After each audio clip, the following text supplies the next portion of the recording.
Good morning. It's the second part of our money management video. In the first one, we discussed the importance of setting aside a betting budget that we don't mix with daily expenses, and about keeping your stakes low in terms of overall of your bankroll. And we also mentioned the importance of keeping things simple. We don't complicate things by reducing the stakes or increasing the stakes after short-term fluctuation.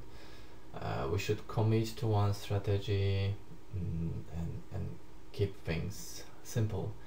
And today we'll speak more about how to identify bets, how to build a strategy of winning on sports betting. We mentioned in the very first presentation, and we continue in this topic today. So first method would be building your own strategy. We can use few different approaches here, and I'll speak about it in a moment. It's very important. I hope you find it useful. And the other method is becoming an expert in Betfair trading or middling on arbitrage. It's basically having a skill to anticipate the behavior of market, how the odds will change, so you can take opportunity and buy when they are high and sell when it's low. I'm not an expert in this area, but I know it's possible. There are some people that run their blogs and they do these challenges of building from $100 to $1,000 or $100,000. So, and they are successful, so you can check it out or Google these terms and you'll find out more. Sorry.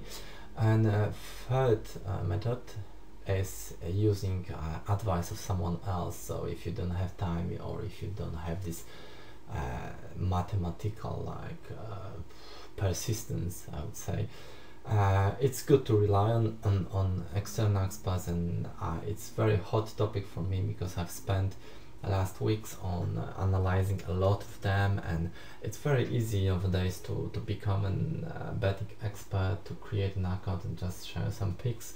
So there's plenty of them, and the quality is not very good, unfortunately. Most of these betting experts, even the paid ones, are not worth the money and subscription.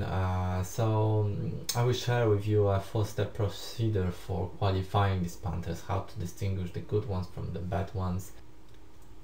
Okay, so first thing would be evaluating the previous results, the performance of the tipsters so far. I'm only interested in the tipsters that have had a positive results so far, and it can't be like back testing or back fitting. It must be live testing the picks that are posted before the games happen. Why would I want to be interested in losing strategy? So of course I'm only interested in the one that brought so far some profit, but it's not enough for me to accept the strategy only by seeing his past performance. We need to decide, we need to evaluate if his past success is likely to continue, because not always the past performance is indicator of the probability of success in the future. It could be just a lucky streak. It was just random luck, especially with these numbers of tipsters that are available. Many of them that are successful might have been because of luck, successful because of luck. So this is an important question. The fourth bullet point that I've posted in this presentation is: what is better, 1000 picks with 7% yield or 50 picks with 25 yield? The second tipster is good quality tipster. He is really have a big edge. However, the sample size is low, so I don't know if it's luck or not, and I will show you the tool, the exact Excel file that I use to find it out which one of these ones are better, and you can input your own numbers and find out it all. In order to download the file that we are interested in, we should go to Football Data CO UK. It's a website run by Joseph, who wrote some very good books on sports betting. And on the right side of this website we should click betting articles, and we should read this article. It's very good analysis.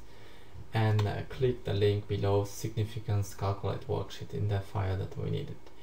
We open up the file and input the numbers. So number of bets, the question was who is better, 1000 picks, 7% yield, 196 average odds. This is a calculation that is made, we don't put anything there, and this is value that the program gives us. So this is 1% value.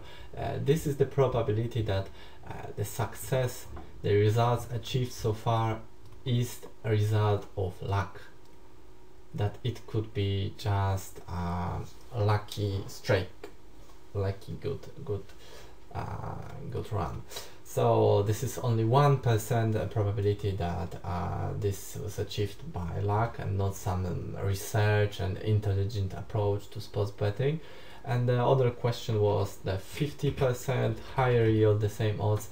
It's also very good tipster, and most likely he will continue to have a success, but it's less lower like indicator of success in the future than the first example for 1000 bets, because the probability is 3% and 3%. So we can play with this number and check maybe 25% and 10,000 yield. If odds increase, someone for example is horse racing tipster and he bets on average 7 odds, the likelihood increase because it's more likely that his performance so far was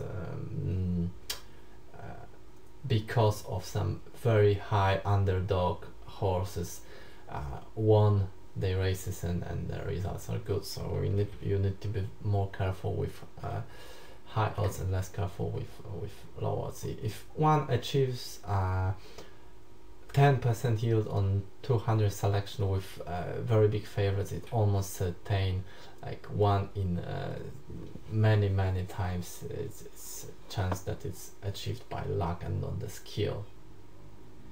Okay, so we can move on to the next slide. Next step, next question we should ask ourselves is it realistic, the tipster? So what bookmaker he uses? If he uses Marathon Bet and other like joke bookmakers, if you are not limited by now by them, you will. Once you win any like substantial amount of money, they will close an account for you. So basically only Asian bookmakers like SBO plus Pinnacle and maybe 5 Dimes and BetCrease are the bookmakers that I respect and I pay attention to. So it means rest 90% of paid services are gone for me. I'm not interested. What leagues he cover and what sports, if he give advice to water polo or handball or some minor league in football, it's very likely that odds will be dropping very heavily once his subscriber plays their bets. So it's not realistic to subscribe to get the same odds. So he will be most likely be just a break even, while he will have a good profits on paper. Next bullet point is time of sending picks, also important, so you wouldn't have to stay in front of computer 24 hours a day. It's just important to log in on preferably on fixed time in a week to place the bets and forget about it. It's his job, it should be his job to make it convenient for you, because he's charging money for this service. So I pay attention to this point as well. Number of subscribers, the number of subscribers should be limited to few people, to small group like 20, maybe 40, maybe 50, but no more, because we don't want to odds to get slashed instantly. We want to protect the strategy, we want to ensure the best quality of odds. It's not always possible, always the odds always drop for good punters, but at least the punters should take an effort to ensure the good quality and not be too greedy. So this is very important. And the first one is most important thing the bookmakers used. I see when punter used the bookmaker like William Hill and Stan James or Paddy Power, I know he has no clue about betting, and he's most likely not betting this game at all. First, professionalism. Is it just some obscure free domain website or just registered company that have an address? What is experience of the guy? Is he professional, like guy who earns a living for this and he places this bet himself, or just a weekend punter? What is his website? Is his design? Is it functional? Is he verified by third-party services? Because the result might be fake, maybe, you know, manipulated with different odds or results. And what is accessibility of this punter? Can you write an email to him? Does he reply quickly? Is he working every day on his website, his company, or just the guy that takes money and don't care and not care about people? So this is 4 steps that I have. They all must be accepted. It's very strict method because all of these bullet points must be positive for me to consider subscribing to the punter, and I found few during the summer, so it's not as bad, but it could be much better, of course. So it's a complex topic, but we cover the basics of these 3 main factors of money management plan. If we have a good betting picks providers, people that have long-term edge over bookmakers, and we have good betting bankroll set aside and staking plan of fixed 1% stake per bet, and we did a profit and risk analysis, we are ready to go for the next season. And one more thing about profit and risk analysis, especially on profit, because we spoke a bit about the risk analysis. Basically, expected profit is number of picks times yield, so this would be quality of the picks, time stakes within the specific time frame. As we said, if you bet horses on big underdogs in football, your stakes will have to be lower. If you bet Asian handicap or US sports with spreads and under overs, you can have your stakes higher, like 2%. So, and all of this should be within specific time frame. So as I said, it's easy to give only few the best picks and your yield is high and it looks good from the marketing standpoint, but what really matters is money earned within one season.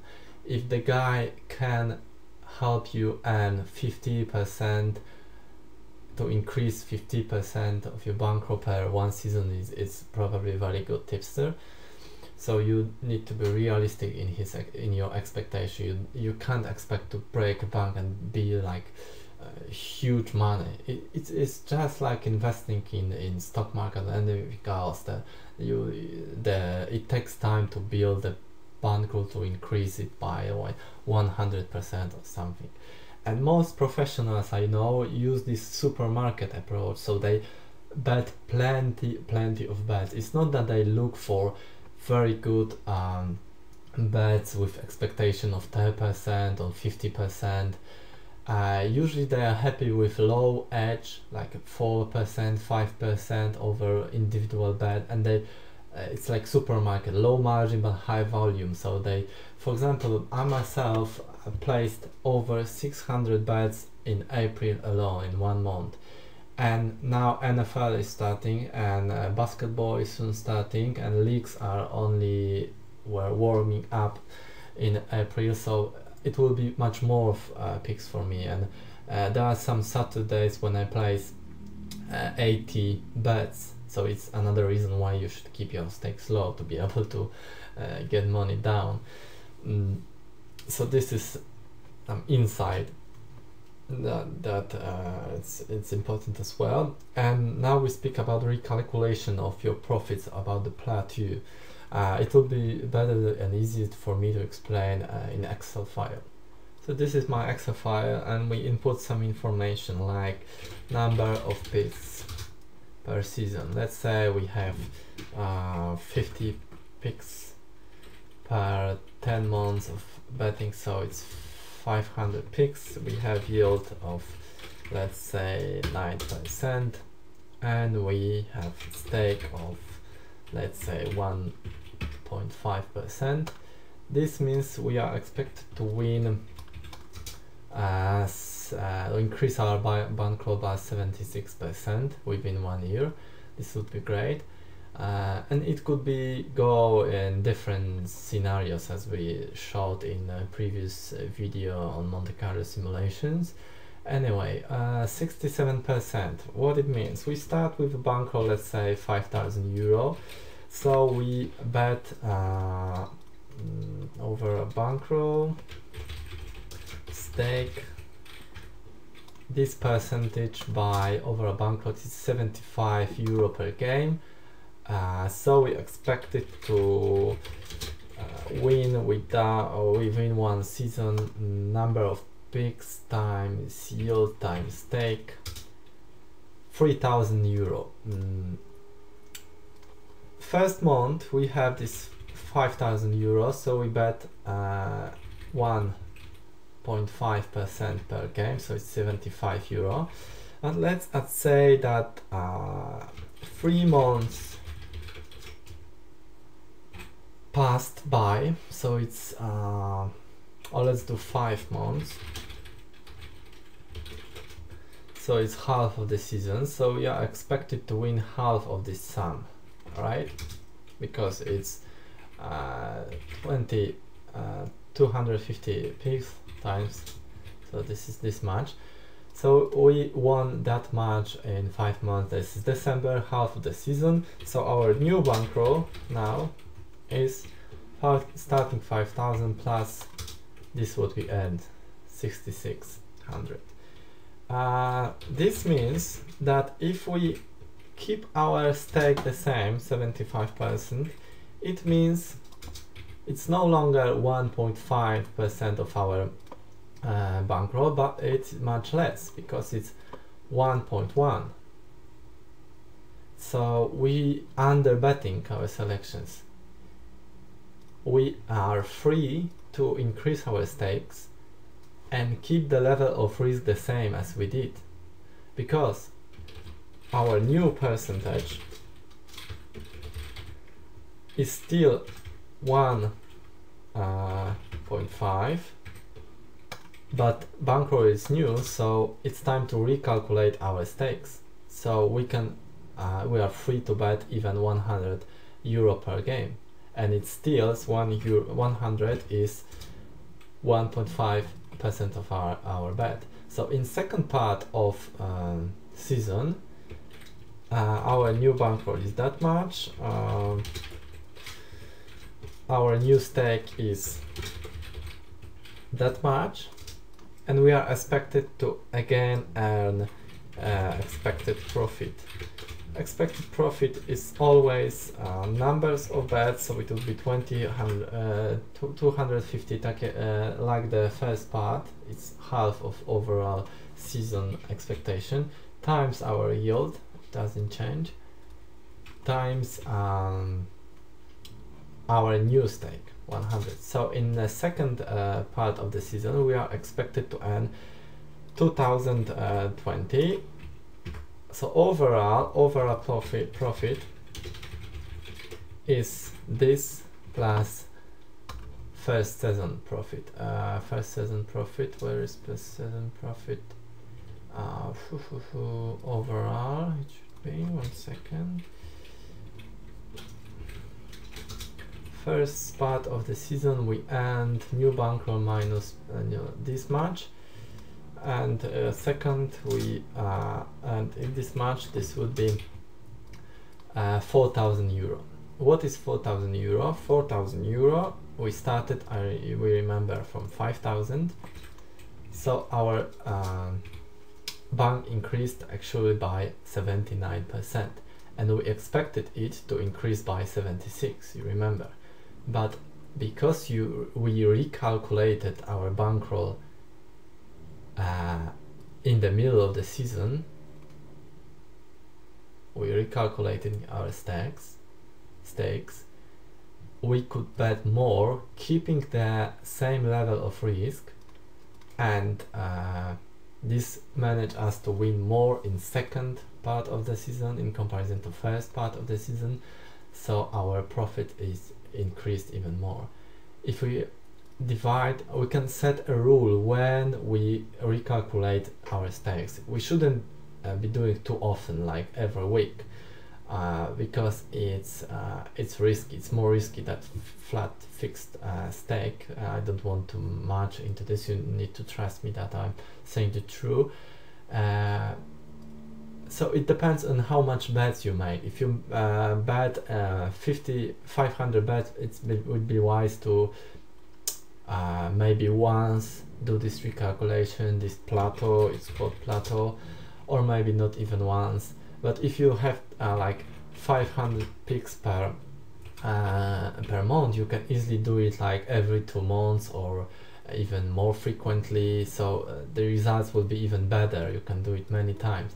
So and it's quite safe to do, because you keep the level of risk the same, because it's still this 1.5% per bet, but in terms of money or actual euros, you can bet more after you do this plateau, this recalculation. So we have all information we needed. We covered all aspects of money management, and we can see that if it approached intelligently, it could be compared to stock market, gold investing, and decent profits are possible to achieve. It's getting more and more difficult every year, because bookmakers adjust and big syndicates correct the incorrect odds in the market. So it's not as easy as it used to be, but it's still possible, and we can start to appreciate that there's big returns of investment possible, or growth of your bankroll. Still money is frozen in time, you can't use and mix it up with your daily expenses, but at least you can have a bigger return in comparison to some other ways of investing. However, we need to remember it's still gambling, and still randomness involved, so we can't get too excited and to overbet or to be too excited about our strategy, because all these calculations are correct when we assume you have this edge over the bookmaker. So we place only bets that have positive expected value. If you are mistaken, if you think you have this edge but you don't, then you might be in trouble, and all these rules about the commitment and persistence might not be accurate. So it's very important to do your homework and have a proper strategy of selecting good bets. And in the end of this presentation, I would like to do some self-promotion. I hope you don't mind. My website address is 30bets.com, and I'm offering a few different packages, like underdog package that is actually sold out fully, so waiting list is operated. But I'm also offering NFL and different sports, and my main product, which is soccer Asian handicap package. It was used to be for free, but it's just too time consuming and too costly for me to continue doing it for free.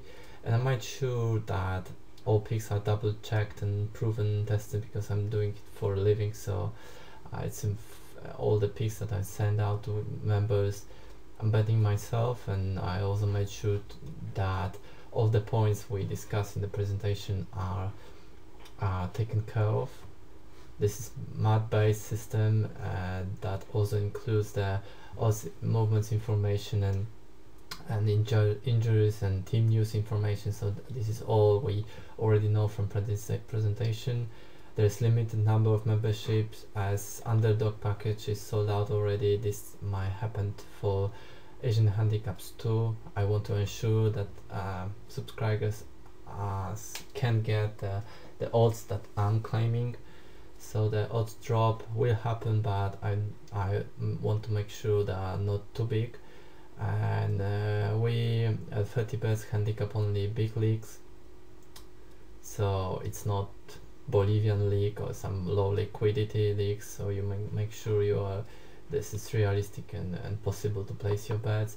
And we use only Pinnacle Sports, SBO and IBC. We used to use 1A bet before, but I got limited during summer.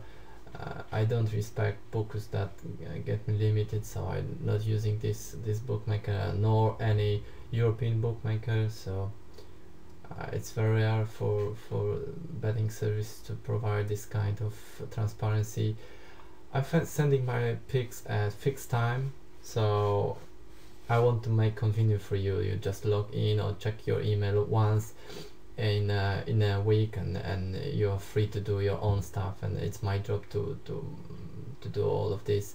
You don't need to wait impatiently when picks will be sent out, because they are at fixed time. So you will be prepared and there's no surprise. And I offer high volume of bets. As I said in the presentation before, I'm a fan of supermarket approach, when we have a big number of bets instead of just few, like sure bet or some lock picks. I don't believe in bunkers. I prefer to have a low variance approach of high volume of bets.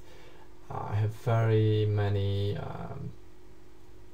comments from all of you. I used to promote in betting forums, and I know many of you followed my picks when they used to be free, and many people are happy, and I'm glad to mention it. The price is €100 per month. Just visit my website. I put there plenty of information. If you click this link, you get like more analysis and rules. So that's all in this presentation. I hope you like it.